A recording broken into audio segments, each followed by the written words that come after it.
Gimana pupuknya bisa jalan-jalan itu tadi Pak Andreas? Ya itulah, dalam hal kita tahu persis lah, karena kami juga melakukan riset khusus terkait itu dengan salah satu lembaga di pemerintahan. Dalam arti pupuk itu karena disparitas harganya sangat tinggi, sangat besar. Sebelum harga urea saja naik sekitar sekarang ini di tingkat petani 12.000, itu kan sebelumnya 7.500 yang non subsidi, Mbak. Yang subsidi kan 2.250.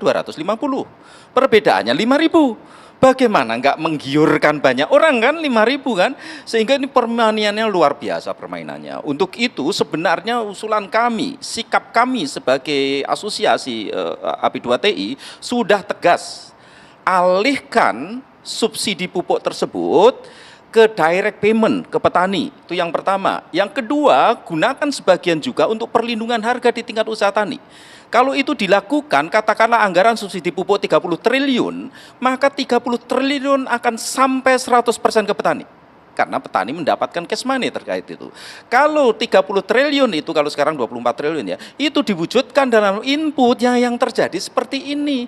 Disparitas harga yang demikian tinggi akan menarik banyak orang, kan rent seeker ataupun apapun akan bermain semua di sana.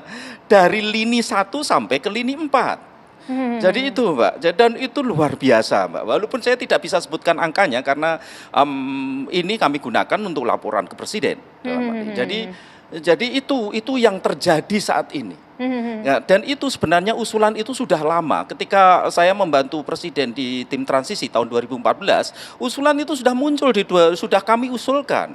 Bagaimana mengalihkan anggaran pupuk yang bersubsidi ini bukan ke input tapi ke direct payment.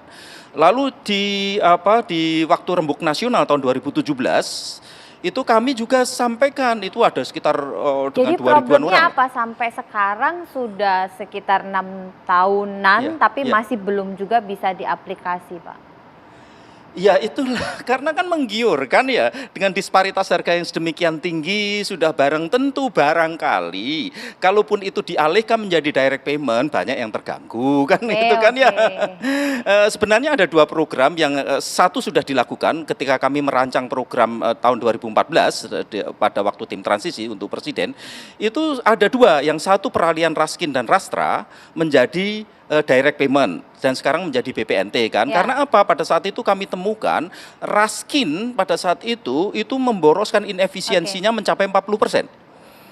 Dan betul ketika Raskin berganti BPNT itu terjadi efisiensi naik 46%. Dan itu hampir sama dengan pupuk sebenarnya. Itu.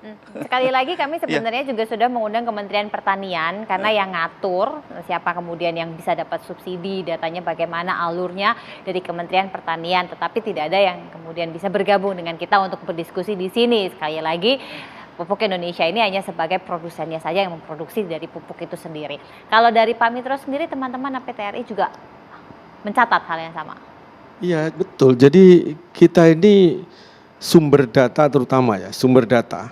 Saya meragukan bahwa sumber data yang real itu masuk ke pertanian itu cocok. Jadi marilah kita bandingkan.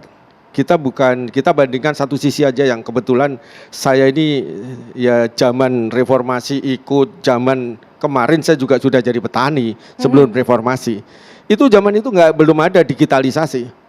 Di mana tahun 90-an itu nggak ada, tapi seluruh petani ini, bahkan kami ini, saya yang sawah saya mungkin ya agak lumayan itu dengan saudara-saudara, karena bapak saya ini senangannya beli tanah gitu, jadi tiba anaknya gini kita ngopeni. Itu dipaksa harus beli pupuk, harus menggunakan pupuk subsidi dan harus waktu itu namanya Bimas ya, harus pakai pupuk Bimas. Nggak boleh saya pakai pupuk lain itu.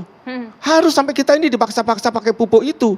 Nah sekarang ini orang dibatasi, kita petani tebu paling di RDKK paling Banter cuma punya berapa? 2 hektar. Kalau lebih 2 hektar itu berarti petani mampu. So, kalau mampu, kenapa orang punya lebih dari 2 hektar kan kita masih bisa petani. Dan maaf, saya ini nggak hanya petani tebu loh Pak. Saya ini petani padi juga, jadi ikut ngerasain juga ini. Dan hari ini padi saya yang mau tanam juga belum ada pupuk. Jadi ini kesulitan seperti ini sebetulnya tidak harus terjadi karena kita ini kan produsen pupuk. Gitu loh. Kita nanti tanya bagaimana kemudian distribusinya kalau di Pupuk Indonesia sesaat lagi. Tetap bersama kami.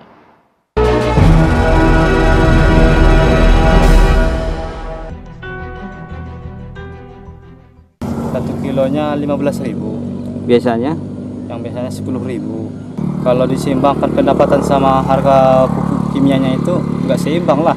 Sekarang mahal. mahal. Petani pasti mengeluh. Harganya udah hampir mencapai 700.000. Ya harapannya ya yang jelas-jelas saja lah pupuk ini bisa dapat dijangkau lagi kembali harganya. Yang kami ketahui dari produsen bahwasanya ya mungkin stok itu mungkin ya tidak tersedia. Kalau udah sudah naik. Naik ya? Naik berapa, Bu? Naik 100 lebih. 100 lebih. Dari Iya. berapa? Dari 300 lebih menjadi 400 lebih. Naik, harganya naik seperti yang tadi disampaikan oleh Pak Mitro dan juga Pak Andreas. Tapi sebenarnya distribusinya ini seperti apa sih, kok tadi disampaikan pupuknya bisa pindah tangan, pindah toko dan lain-lain. Coba kita tanya kalau dari Pupuk Indonesia sendiri seperti apa, Pak Wadirut, monggo. Baik, kalau kita bicara mekanisme penyaluran atau distribusi pupuk bersubsidi, semuanya sudah diatur. Jadi mulai dari lini 1, lini 2, lini 3, sampai dengan lini 4 di level kios pengecer. Kami menyalurkan itu berdasarkan alokasi yang kami terima dari Kementerian Pertanian untuk setiap daerah di masing-masing kabupaten, turun ke kecamatan, bahkan turun sampai ke level kios, sesuai dengan data petani-petani yang berhak menerima. Artinya, penyaluran pupuk bersubsidi ini sudah diatur sedemikian rigid. Tentunya kalau tadi disampaikan ada perpindahan dan yang lain-lain, kami berhak untuk bisa juga melakukan teguran selama itu kepada tidak sesuai dengan ketentuan yang ditetapkan. Dan kami dalam rangka penyaluran pupuk bersubsidi, tadi Pak Andi Akmal juga menyampaikan, hari ini sudah sangat terbantu dengan adanya digitalisasi yang dilakukan di PT Pupuk Indonesia. Dan kami bahkan perjalanan pupuk dari lini 1 di produsen sampai dengan ke lini 4 itu kita bisa memantau perjalanannya sesuai dengan alokasi. Permasalahan yang tadi mungkin disampaikan dan juga Pak Andi tadi juga sampaikan bahwa data ERDKK itu kalau diagregasi untuk tanaman pangan mencapai 24 juta.